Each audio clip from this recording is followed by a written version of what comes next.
Assalamualaikum warahmatullahi wabarakatuh.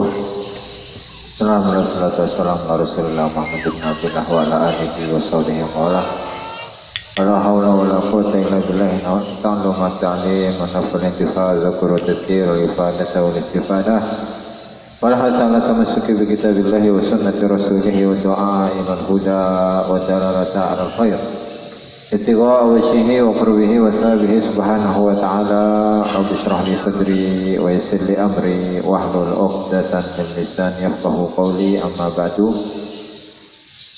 Para hadirin, para pemirsa yang dimuliakan Allah Subhanahu wa taala, alhamdulillah pada malam hari ini kita masih diberi kesehatan, kelapangan, kesempatan oleh Allah Subhanahu wa taala sehingga kita masih bisa bersama-sama mengaji, bersama-sama belajar kitab Al-Hikam karya Imam Ibnu Athaillah As-Sakandari rahimahullahu taala.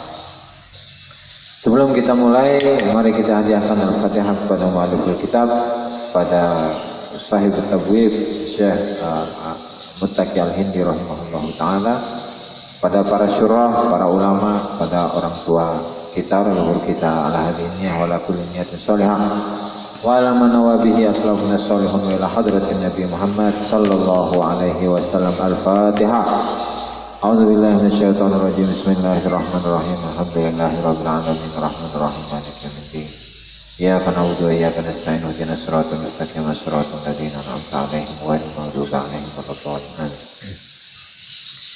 Qala al-mu'allifu Syekh Al-Muttaqi Al-Hindi rahimahullahu ta'ala fi kitabihi An-Nahjul Atam fi Tawhidul Hikam, babul fikrah ila an qal al-fikratu sirajul qalbi fa idza dhahabat fala idha'ata lahu. Al-fikratu utawi tafakkur iku sirajul qalbi, iku lampune hati. Fa idza zahabat, mongko nalikane ilang apa fikrah, fala idha'ata mongko ora ana pepadang iku mewujud lahu kedue kalbu. Hikmah selanjutnya, al-fikratu fikratani. Al-fikratu ta tafakkur iku fikratani, iku ana tafakkur loro. Fikratu tasdiqin wa imanin, iku fikrah tasdiq ngebeneraken wa imanin lan iman. Wa fikratu syuhudin lan fikrah syuhud menyaksiaken wa iyanin lan ningali. Fal ula mongko utawi fikratu tasdiqin wa imanin iku li arbabil i'tibar, iku kedue, iku tetep kedue pira-pira wong kang duweni ibrah ngalap pelajaran. Wasaniyatu lan utawi kang kapindho iku li arbabis syuhudi, iku tetep kedua pira-pira wong kang duweni penyaksian wal istibsari lan ingat. Al-fikratu sirajul qalbi fa idza dhahabat fala idha'ata lahu. Masih pada bab fikrah, yaitu tentang tafakkur, bermuhasabah, berintrospeksi diri. Di mana fikrah ini oleh Al-Imam Ibnu Athaillah As-Sakandari rahimahullahu ta'ala diilustrasikan sebagai lampunya hati. Jadi ketika seseorang itu bertafakkur tentang dirinya, bertafakkur tentang kelemahan-kelemahannya, bertafakkur tentang kehidupannya, bertafakkur tentang alam semesta, semua ciptaan-ciptaan Allah Subhanahu wa taala, ya maka tafakkur itu diibaratkan seperti lampunya hati, yaitu sesuatu yang dapat menerangi hati. Ya karena pada hakikatnya dalam seperti yang dijelaskan oleh Imam Ibnu Athaillah di dalam hikmah yang ke-18, di mana beliau itu mengungkapkan al-kaun kulluhu zulmah wa innama anarahu zuhurul haqqi fihi. Di mana alam semesta itu semuanya itu adalah kegelapan. Ya mulai dari apapun itu, mulai dari kekayaan, ya semua alam semesta lah, semua ciptaan Allah Subhanahu wa taala. mulai dari manusia, alam semesta, dunia, lautan, langit, pegunungan, dan lain sebagainya, semuanya itu adalah kegelapan. Kenapa kegelapan? Ya karena memang alam semesta ini ketika seorang manusia melihat, menganggap, menggantungkan diri kepada alam semesta, menggantungkan diri kepada selain Allah Subhanahu wa Ta'ala, maka hal ini akan menjadikan penyakit di dalam hatinya, sehingga ya alam semesta ini adalah hijab, adalah kegelapan yang merupakan hijab penghalang antara dirinya dengan Allah Subhanahu wa Ta'ala. Nah, maka oleh para syurah, oleh para ulama yang mengomentari hikmah ini, hikmah tadi al-kaun kulluhu zulmah, itu adalah bagi orang-orang yang masih dalam kategori al-muridin atau para as-salikun, orang-orang yang sedang menempuh perjalanan menuju Allah Subhanahu wa Ta'ala, di mana ketika mereka memandang alam semesta ini sebagai suatu yang wujud, yang hakiki, ya maka sama saja hal itu adalah merupakan penghalang antara dirinya dengan Allah Subhanahu wa Ta'ala. Nah, tetapi berbeda dengan orang-orang atau para ahlullah, para arifin, orang-orang yang ma'rifat, kenal, dekat, cinta, dicintai oleh Allah Subhanahu wa Ta'ala. Mereka tidak memandang alam semesta ini sebagai zulmah, sebagai hijab, sebagai kegelapan, bukan. Tetapi mereka memandang alam semesta ini semuanya dengan segala isinya itu merupakan cahaya. Kenapa bisa demikian? Ya karena memang alam semesta ini merupakan tajallinya Allah Subhanahu wa Ta'ala, di mana ketika mereka melihat alam semesta ini, ya semata-mata itu adalah penampakan atau tajallinya Allah Subhanahu wa Ta'ala.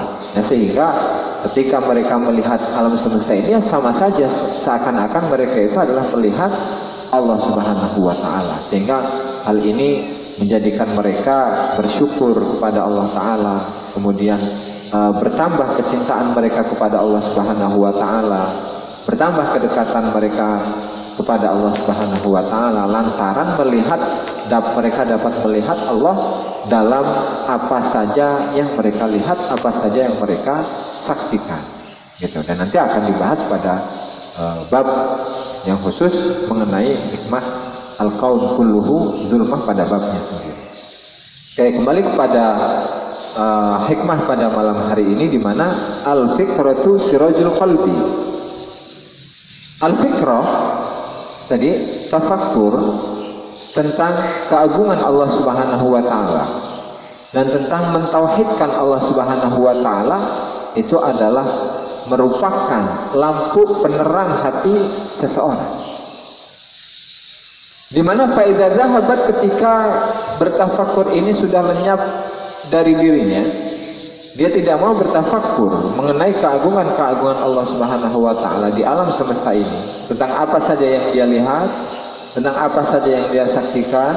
Ketika dia tidak menyaksikan Allah Subhanahu wa Ta'ala dalam hal yang dia lihat, dalam hal yang dia saksikan, ya maka orang yang seperti ini di dalam hatinya terdapat kegelapan, di dalam hatinya tidak terdapat penerangan. Maka fa'iza zahabat fala idza'ata lahu, ketika fikrah tadi itu, tafakkur tadi itu, introspeksi tadi itu tidak terdapat di dalam dirinya, maka hatinya itu sama saja dengan hati yang gelap, hati yang dihijab oleh Allah Subhanahu wa Ta'ala, sehingga dia tidak dapat menyaksikan keagungan Allah Subhanahu wa Ta'ala. Dalam sebuah ucapan pada suatu hari, Al-Imam Abul Hasan Asy-Syadzili rahimahullahu ta'ala, dan beliau itu adalah salah satu dari imam Thariqah Al-Mu'tabarah, yaitu At-Thariqatus Syadziliyah, di mana beliau itu adalah berasal dari Maghrib, kemudian berguru kepada Syekh Abdussalam Ibnu Mishish yang memiliki sholawat al-Mishishiyah itu, Allahumma sholli ala man insyaqqat lahul anwar, dan seterusnya, yang di tengah-tengahnya itu ada Allahumma jma' baini wa bainaka wa hul baini wa baina ghairika, yang kemudian dikomentari oleh Imam siapa itu, Zurruq Al-Fasi. Begitu juga dengan Syekh Najib rahimahullahu ta'ala juga mengomentari salawat tadi, as-salawat min-Syisiyah. Kemudian beliau itu memiliki seorang murid yang namanya Abdul Hasan Asy-Syadzili rahimahullahu ta'ala, dan beliau itu adalah salah seorang wali kutub di masanya. Beliau mengatakan, arba'atun man hazahunna fahuwa minas siddiqin al-muqarrabin. Di mana terdapat empat perkara. Barang siapa yang dapat mengambil empat perkara tadi semuanya, maka dia termasuk golongan orang-orang as-siddiqin, orang-orang yang membenarkan Allah Subhanahu wa ta'ala, orang-orang yang memiliki kejujuran di dalam hatinya, al-muqarrabin, yang mereka itu statusnya adalah dekat di sisi Allah Subhanahu wa ta'ala. Itu kalau empat. Tapi wa man haza minhunna thalathatan fahuwa min auliya'illahi ta'ala al-muqarrabin. Kalau memiliki tiga sifat, tiga hal yang nanti akan disebutkan itu, maka dia termasuk wali-walinya Allah Subhanahu wa ta'ala yang dekat. Kalau empat, maka dia jadi golongan as-siddiqi. Kalau tiga, maka dia akan menjadi salah seorang walinya Allah Subhanahu wa ta'ala. Kemudian wa man haza minhunna tsnain fahuwa minasyuhada'il mu'minin. Kalau dia itu memiliki dua hal, ya, maka dia termasuk golongan orang-orang yang syuhada, orang-orang yang mati syahid. Tergolong orang-orang yang mati di jalan Allah Subhanahu wa ta'ala. Al-mu'minin yang beriman. Nah, kemudian kalau satu wa man haza minhunna wahidatan fahuwa min ibadillahis sholihin, maka dia itu termasuk, ketika dia hanya memiliki satu sifat saja, maka dia termasuk hamba-hamba Allah Ta'ala yang soleh, yang baik. Apa itu? Yang pertama adalah awaluha az-zikru, zikir. Ingat selalu dengan Allah Subhanahu wa ta'ala. Ingat, selalu ingat. Dimanapun, kapanpun dia berada, dia ingat dengan Allah Subhanahu wa ta'ala. Ingatnya tidak dengan lisan saja, tidak dengan pikiran saja, tetapi ingatnya itu sampai kepada kalbu, sampai kepada ruh, sampai kepada sir. Nah, sehingga di setiap saat, di setiap waktu yang dia ingat hanyalah Allah Subhanahu wa ta'ala. Yang kedua adalah al-fikrah, bertafakkur, berintrospeksi mengenai mengenai keagungan Allah Subhanahu wa ta'ala dan mengenai tauhid, mengesahkan Allah Subhanahu wa ta'ala. Dua. Ketiga, al-fakru, kefakiran, merasa dirinya tidak mampu, merasa dirinya tidak punya, merasa dirinya tidak bukanlah orang yang hebat, bukanlah orang yang berilmu, dan lain sebagainya. Al-fakr, kefakiran. Kemudian yang keempat adalah al-hub, cinta, rasa cinta kepada Allah Subhanahu wa ta'ala dan kepada semua kekasihnya. Nah, di mana ketika terdapat seseorang yang memiliki empat sifat tadi yang disebutkan, mulai dari zikir, kemudian bertafakkur, kemudian kefakiran, al-fakr, kemudian al-hub, maka dia akan menjadi golongan orang-orang yang as-siddiqin al-muqarrabin, orang-orang yang jujur kepada dirinya, kepada Allah Subhanahu wa ta'ala, dan orang-orang yang didekatkan oleh Allah Subhanahu wa ta'ala kepada Allah Subhanahu wa ta'ala. So, kalau empat lengkap. Nah, kalau tiga, cuma tiga. Misalnya seseorang itu memiliki zikir, memiliki fikrah, dan memiliki fakr, dan hukumnya dia belum punya, ya maka setidaknya dia itu menjadi seorang kekasihnya Allah Subhanahu wa ta'ala. Itu kalau tiga yang dia punya. Tapi kalau dia itu memiliki dua saja, baik itu zikir dan fikrah saja, atau zikir dan fakr saja, atau fakr dan hub saja, ya maka dia itu tergolong orang-orang yang asyuhadaul mu'minin, orang-orang yang mati syahid, dan dia tergolong orang-orang yang beriman. Oke, itu berat itu. Ya minimal kita menjadi satu aja lah. Minimal kita itu memiliki satu sifat dari empat sifat ini. Zikir punya misalnya, zikir saja yang dia punya, atau tafakur saja yang dia punya, atau rasa kefakiran, rasa ketidakmampuan, rasa tidak memiliki apapun, dia memilikinya, dia memiliki sifat ini, atau dia itu memiliki kecintaan yang besar kepada Allah Subhanahu wa taala, maka orang yang hanya memiliki satu sifat ini saja, maka dia termasuk hamba-hambanya Allah Subhanahu wa taala yang soleh. Nah, mudah-mudahan Allah Subhanahu wa taala memberikan kita 4 sifat ini ya. Kalau tidak satu saja nggak apa-apa ya. Amin ya robbal alamin. Oke, selanjutnya al-fikratu, hikmah yang selanjutnya, dan hikmahnya adalah hikmah terakhir dalam bab fikrah. Al-fikratu fikratani. Jadi tafakur itu terdapat 2 hal. Tafakur itu macamnya ada 2. Ada 2. Yang pertama adalah fikratu tasdiqin wa iman, yaitu tafakur yang dasarnya itu adalah tasdik, membenarkan Allah Subhanahu wa taala, membenarkan Rasulullah sallallahu alaihi wasallam, membenarkan para kekasih-kekasihnya, wa imani, dan iman. Jadi sebuah tafakur yang dasarnya itu adalah membenarkan Allah Subhanahu wa taala dan iman kepada Allah Subhanahu wa taala. Itu yang pertama. Nah, yang kedua, fikratu syuhudin wa iyani. Yang kedua adalah tafakur yang berasal dari apa? Penyaksian dirinya kepada Allah Subhanahu wa taala, wa iyani, dan dia melihat, iya, nyata. Dia nyata.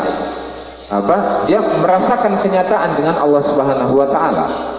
Nah, sehingga kita itu masuk yang mana? Apakah kita masuk pada golongan yang pertama, yaitu fikratu tasdiqin wa imanin, atau fikratu syuhudin wa iyani? Nah, kemudian setelah itu baru dibahas bahwa golongan orang-orang yang dasar dari tafakkurnya itu adalah tasdiqin wa imanin, itu adalah li'arbabil i'tibar, yaitu orang-orang yang memiliki atau mengambil pelajaran dari setiap apa yang dia saksikan, dari apa yang dia lihat. Nah, sementara yang kedua, wasaniyah li'arbabil syuhudi wal istibsar, untuk golongan yang kedua itu adalah golongan bagi orang-orang yang menyaksikan Allah Subhanahu wa taala dan orang yang melihat Allah Subhanahu wa taala. Apa sih perbedaan antara golongan yang pertama dengan golongan yang kedua? Di mana golongan yang pertama maksudnya itu dikhususkan untuk golongan yang pertama itu adalah bagi orang-orang yang sedang menempuh perjalanan menuju Allah Subhanahu wa taala dengan cara istidlal, yastadilluna bis-sin'ati 'ala s-sani. Yastadilluna bis-sin'ati 'ala s-sani.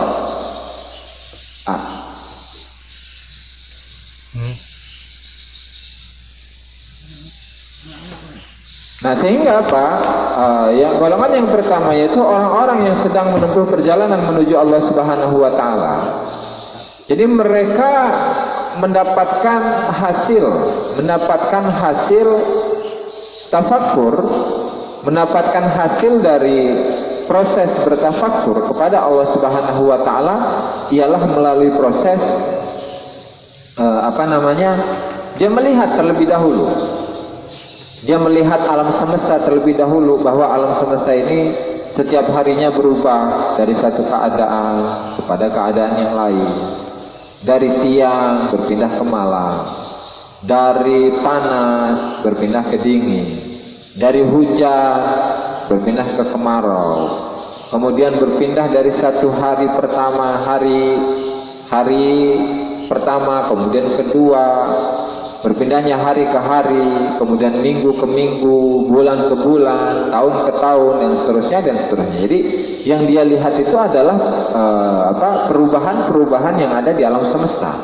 Dan sehingga nanti pada akhirnya dia akan melalui tafakur melihat atas perubahan-perubahan yang terjadi di alam semesta ini, yang pada akhirnya dia akan menyimpulkan bahwasanya semua yang saya lihat, semua yang saya saksikan itu pasti ada penciptanya yaitu Allah Subhanahu wa taala. Nah, sehingga proses bertafakur yang seperti ini, bertafakur dari makhluk sampai kepada Khaliq, nah itu adalah tafakur bagi kalangan orang-orang yang masuk dalam kategori as-sairuna ilallah, orang-orang yang sedang menuju perjalanan menuju Allah Subhanahu wa ta'ala.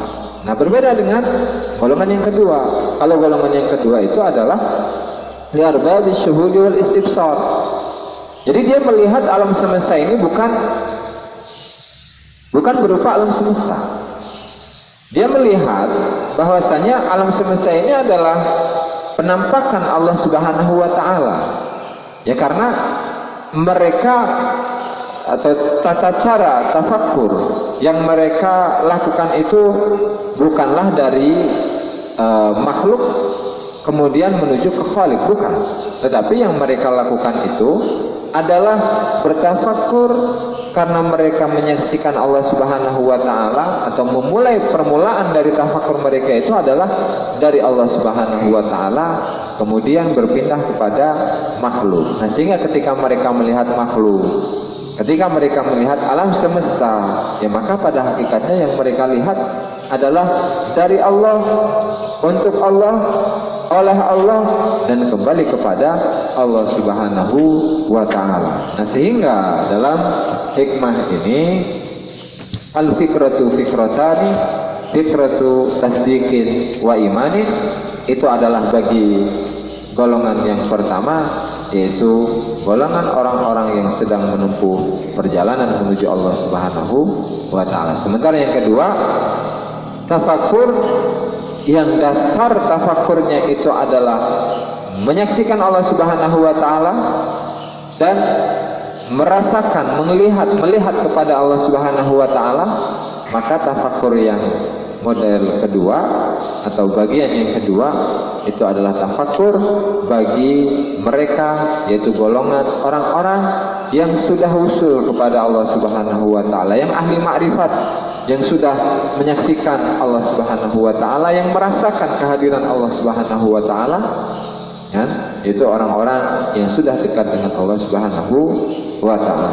Nah, itu adalah hikmah yang terakhir dalam babul fikrah, bab yang membahas tentang tafakur. Itu ya. Nah, kemudian kita akan berpindah kepada bab selanjutnya, yaitu babuz zuhdi wa fadilatuh zuhud.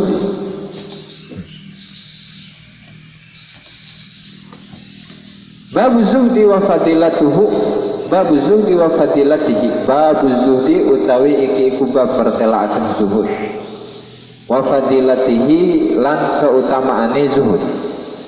Jadi sebelum masuk kepada hikmah dalam bab ini, ya alangkah baiknya kita itu membahas apa sih zuhud itu, kan?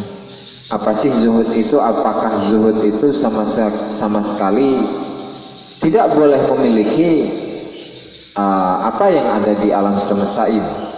Tidak boleh memiliki harta, tidak boleh memiliki kekayaan, atau bagaimana? Nah, ini akan kita jelaskan ya.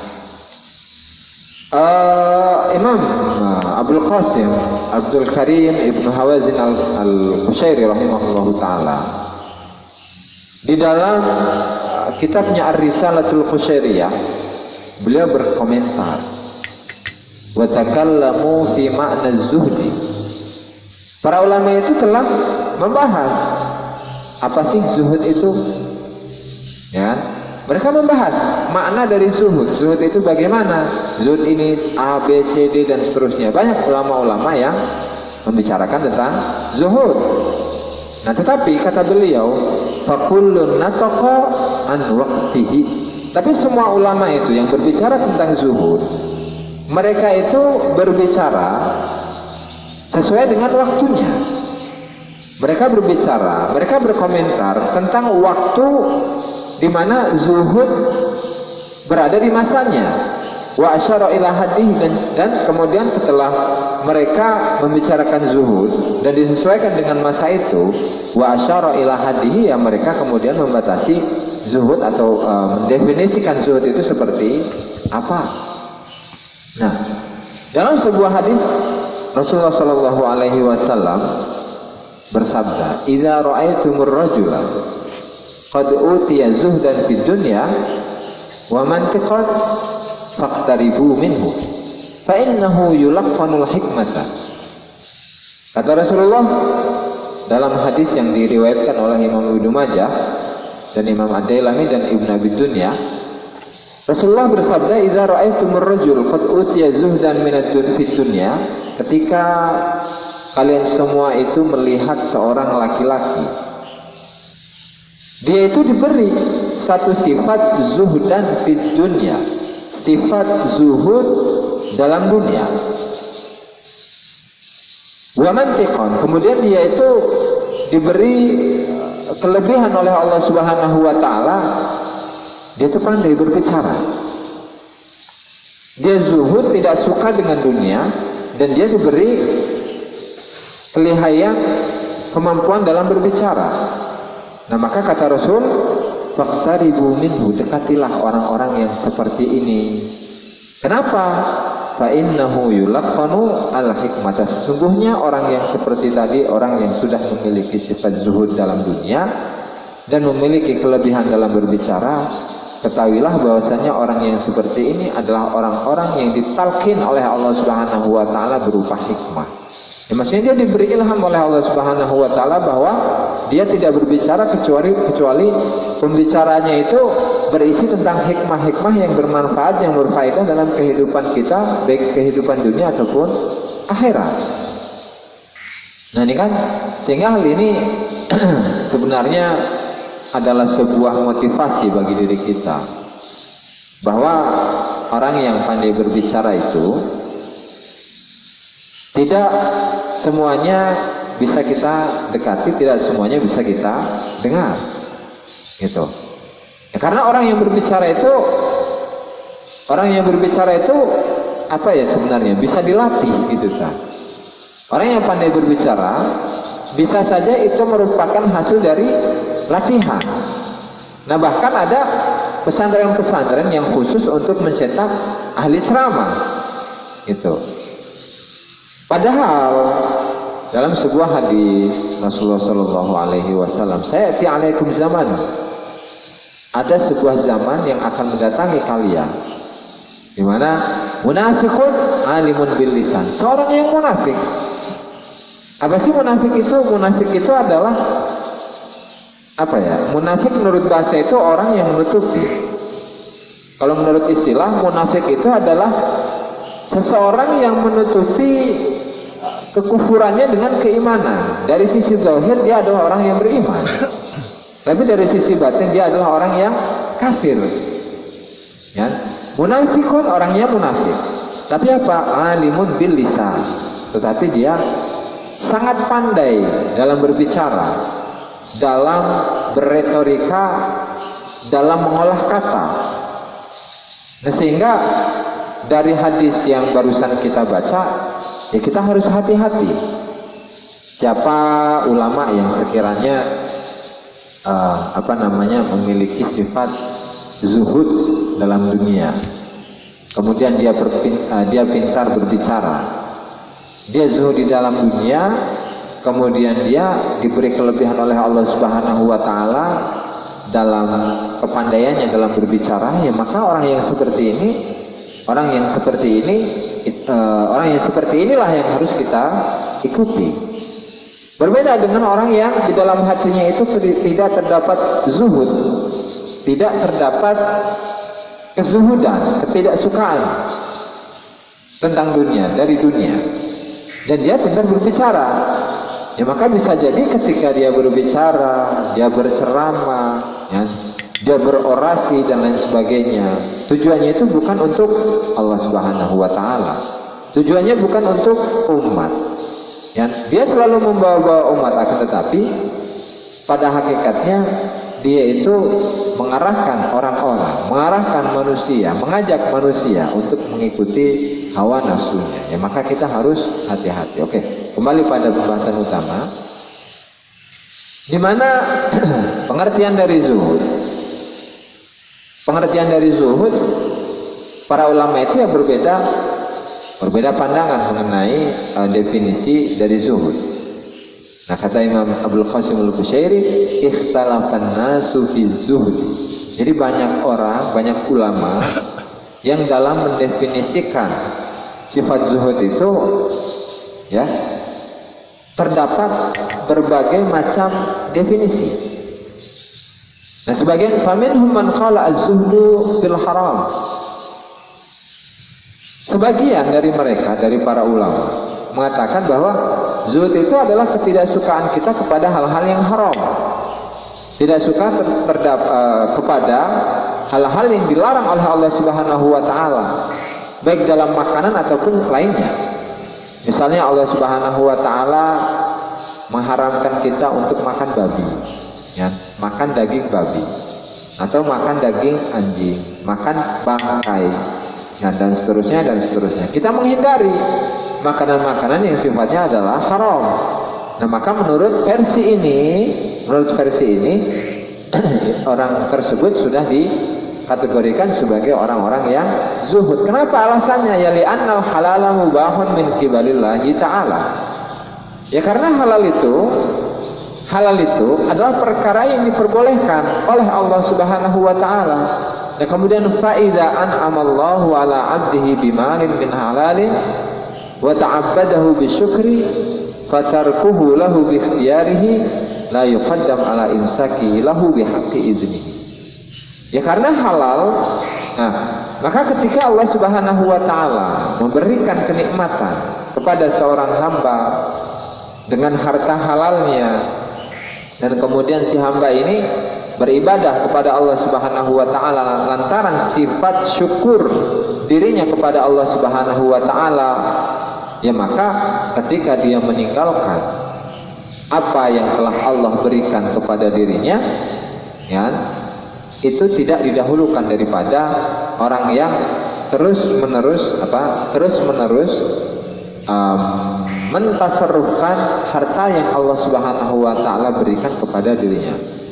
Intinya menurut versi yang pertama, di mana zuhud itu adalah zuhud dari hal-hal yang haram, ketidaksukaan atau meninggalkan perkara-perkara yang diharamkan oleh Allah Subhanahu wa Ta'ala. Nah, ketika seseorang hamba, seorang manusia itu memiliki kekayaan yang Allah titipkan kepada dirinya, kemudian kekayaan itu dia tinggalkan, maka dia meninggalkan kekayaan itu ya tidak menunjukkan lebih utama. Ya karena Allah Subhanahu wa Ta'ala sudah menitipkan tadi harta Allah Subhanahu wa Ta'ala kepada hamba tadi, sehingga tugasnya itu adalah bersyukur. Ini menurut versi yang pertama, di mana zuhud itu adalah meninggalkan perkara-perkara yang diharamkan oleh Allah Subhanahu wa Ta'ala. Itu pertama. Kemudian yang kedua, definisi yang kedua, az-zuhdu fil haram wajibun wa fil halal fadilah. Di mana yang kedua itu zuhud itu adalah lebih terperinci. Di mana zuhud ketidaksukaannya dalam hal-hal yang diharamkan oleh Allah Subhanahu wa Ta'ala itu hukumnya wajib. Wa fil halal fadilatun. Sementara ketidaksukaannya kepada perkara yang halal itu adalah keutamaan atau sunnah. Jadi gini, ketika seseorang itu dititipkan kepadanya, ketika Allah Subhanahu wa Ta'ala menitipkan titipannya berupa harta kepada seorang hamba, ya maka dilihat ketika dia itu meninggalkan perkara yang halal, kan harta yang sampai kepada dirinya itu adalah harta yang halal, maka hukumnya adalah sunnah, gitu. Kenapa? Fa inna iqlalal mal wal abdu sabirun fi halihi radin bima qasamallahu ta'ala lahu qani'un bima yu'tihi afdalu min tawassu'ihi wa tabassutihi fid dunya. Ya karena mengurangi harta atau kekurangan harta, kurangnya harta bagi seorang hamba, dan hamba tadi dalam keadaan sabar, dalam keadaan ridho atas apa yang Allah bagikan kepada dirinya. Dia qanaah, dia menerima pemberian Allah Subhanahu wa taala, dan itu lebih utama daripada mengumpulkan banyak kekayaan dan bermegah-megahan dalam menikmati kekayaan duniawi. Fa innallaha zahadal khalqa fid dunya biqaulihi, karena Allah Subhanahu wa taala itu memerintahkan manusia untuk memiliki sifat zuhud di dalam dunia. Yaitu dalam sebuah ayat, qul mata'ud dunya qalilun wal akhiratu khairu wa abqa. Qul mata'ud dunya qalil, katakanlah wahai Nabi Muhammad bahwasannya harta kekayaan duniawi itu meskipun banyak dia adalah sedikit. Nah sementara wal akhiratu khairun, sementara akhirat itu lebih baik dari apapun, lebih utama dari apapun, bahkan dari dunia sekalipun. Bagi siapa? Limanit taqwa, bagi orang-orang yang bertakwa. Nah sehingga dari hal ini, dari definisi yang kedua, di mana zuhud atau ketidaksukaan kepada dunia itu ya sifatnya atau objeknya itu adalah pada sesuatu yang halal, pada sesuatu yang halal, tetapi seorang manusia itu tidak diperkenankan untuk terlalu bermewah-mewahan, terlalu bermegah-megahan dalam menikmati harta dunia, ya karena harta dunia itu hitungannya adalah sedikit menurut di sisi Allah Subhanahu wa taala daripada keutamaan akhirat, di mana akhirat itu keutamaannya sangat-sangat jauh daripada kenikmatan dunia. Wa ghairu dzalika minal ayatil waridah fid dunya wa tazhidi fiha. Nah, itu definisi yang kedua. Nah, kemudian definisi yang ketiga, wa minhum man qala idza anfaqal abdu malahu fit ta'ah wa 'alima min halihi as-sabra wa taraka at-ta'arrud lima nahahu syar'u anhu fi halil usri fahina idin yakunu zuhdu fil malil halal atam. Nah, kemudian yang ketiga, banyak nih definisinya. Terdapat gambaran idza anfaqal abdu malahu, ketika ada seorang hamba yang menginfakkan hartanya dalam ketaatan. Jadi semua hartanya itu diinfakkan oleh dirinya untuk Allah Subhanahu wa taala, dan dia wa ulima min halihi as-sabru, dan dari tingkah lakunya itu diketahui bahwa dia adalah orang yang sabar dalam keadaan tidak punya. Wa taraka ta'arrud liman nahahu syar'u anhu fi, dan ketika dalam keadaan susah dia itu tidak mau mencari-cari atau mengejar-ngejar hal yang dilarang oleh syariat, yaitu dengan mencuri, itu kan, merampok dan lain sebagainya, merampas. Nah, maka dalam keadaan ini fahina idin yakunu zuhduhu fil malil halal atam. Ya maka bagi orang ini kezuhudannya dalam harta yang halal itu, ketidaksukaannya dalam harta yang halal itu lebih sempurna. Ya karena tadi sabar gitu kan. Dia sabar ketika dalam keadaan tidak punya. Gitu. Masih ada yang lain, wa minhum man qala, yang keempat, yang bagi lil abdi alla yahtara tarkal halali bitakallufihi wala talabal fuduli mimma la yahtaju ilaihi wa yura'il qismah. Fa in razaqahu Allah Subhanahu wa ta'ala malan min halalin syakarahu wa in waffaqahu Allah ta'ala ala haddil kafaf lam yatakallaf fi talabi ma huwa fudulul mal. Fas-sabru ahsanu bi sahibil faqri wasyukru alyaqu bi sahibil malil halal. Nah, kemudian yang keempat, di mana di sini menyamakan antara dua orang yang berbeda, antara orang yang kaya kemudian antara orang yang miskin. Ketika orang itu kaya maka dia bersyukur. Ketika seseorang itu diberi kekayaan oleh Allah Subhanahu wa taala maka dia bersyukur. Ketika Allah Subhanahu wa taala memberikan kemiskinan kepada dirinya maka dia bersabar. Nah, maka dalam definisi yang terakhir ini, di mana zuhud itu adalah persamaan antara kaya dan miskin, persamaan, ya, atau kondisi yang sama ketika Allah Subhanahu wa Ta'ala mengayakan dirinya atau memiskinkan dirinya, maka zuhud itu ya seperti itu. Ya, maksudnya zuhud itu tidak dominan atau tidak melulu zuhud itu khusus bagi orang-orang yang tidak memiliki harta, bukan. Tetapi zuhud itu lebih kepada rasa yang terdapat dalam diri seseorang. Dia tidak suka dengan dunia, tidak membenci dunia, ya. Dia membenci dunia, tidak suka dengan dunia, di mana ketika dunia itu ada di tangannya biasa-biasa saja, ketika dunia itu tidak ada di tangannya biasa-biasa saja. Antara punya dunia dan antara tidak punya dunia, sama-sama semangat tetap menyembah, beribadah kepada Allah Subhanahu wa Ta'ala, baik ketika dalam keadaan kaya atau dalam keadaan miskinnya. Karena memang zuhud itu tempatnya ada di dalam hati, bukan bukan dari sisi zahir kita. Ketika seseorang itu miskin, bukan berarti dia adalah orang yang zuhud.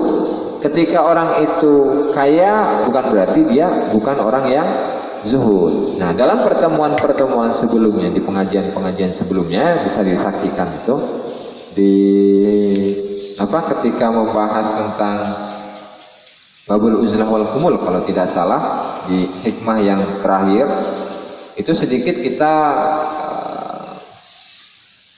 kita sebutkan, terdapat kisah di mana ada dua orang kakak beradik, di mana kakaknya itu kaya dan adiknya itu miskin.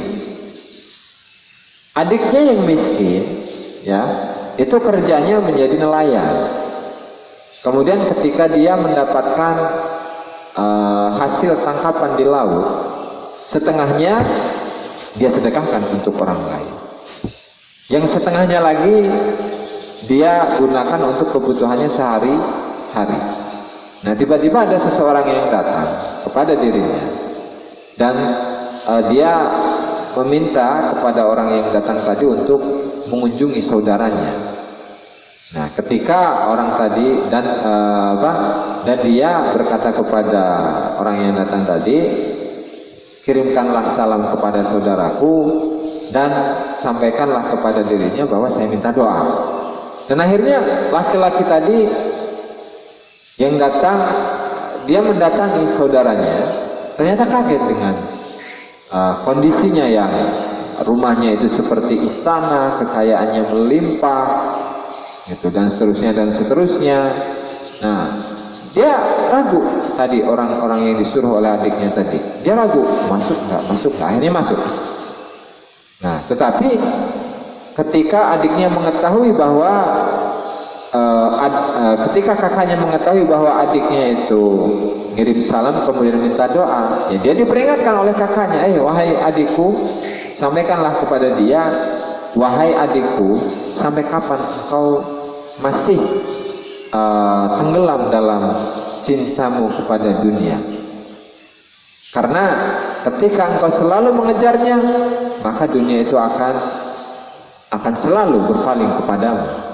Tetapi ketika engkau berpaling dari dunia, maka dunia itu akan sendirinya datang kepada dirimu. Maka hilangkanlah kecintaanmu kepada dunia.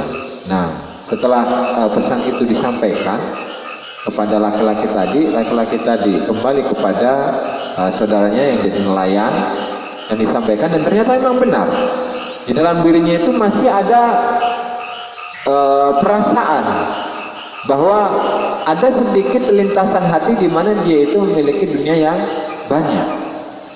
Nah, sehingga dari kisah ini bisa kita simpulkan bahwa seseorang yang zuhud itu tidak melulu adalah mereka orang-orang yang tidak memiliki dunia, yang dunia tidak ada di tangannya. Bukan melulu seperti itu, tapi bahkan seseorang yang memiliki kekayaan yang melimpah sekalipun itu bisa masuk dalam kategori orang-orang yang zuhud. Nah, makanya oleh tadi itu Syekh Abdul Qasim Al-Qusairi rahimahullahu ta'ala ya mereka beliau berkomentar, para ulama yang mendefinisikan tentang zuhud, ya mereka itu berbicara pada masanya, pada waktunya. Mereka mendefinisikan zuhud sesuai dengan masa di mana mereka berada. Sehingga zuhud itu atau ucapan-ucapan dari ulama-ulama terdahulu mengenai zuhud, ya terkadang itu hanya bisa disesuaikan dengan masanya, bisa disesuaikan dengan waktu itu, yang barangkali di masa ini itu tidak sesuai, gitu ya. Nah sehingga definisi dari zuhud itu bisa kita ambil dari definisi yang terakhir, di mana zuhud itu adalah tadi ketidaksukaannya hati kepada dunia. Ketika dunia itu ada di tangannya, maka dia bersyukur kepada Allah. Ketika dunia itu tidak ada di tangannya, maka dia bersabar, ya? Dan kesemangatan dalam beribadah, kebahagiaan yang bersama Allah Subhanahu wa taala sama sekali tidak berubah, sama sekali tidak mempengaruhi kesenangan hatinya, gitu ya. Ma qalla amalun barza min qalbin zahidin wallahu taala a'lam bishawab. Demikianlah para hadirin, sudah 40 menit tuh, 46. Demikianlah para hadirin pengajian pada malam hari ini. Mudah-mudahan kita selalu diberi taufik, diberi hidayah untuk bisa mengamalkan apa yang disampaikan tadi. Kurang dan lebihnya saya mohon maaf. Allahumma muwaffiq ila aqwamit thoriq. Wassalamualaikum warahmatullahi wabarakatuh.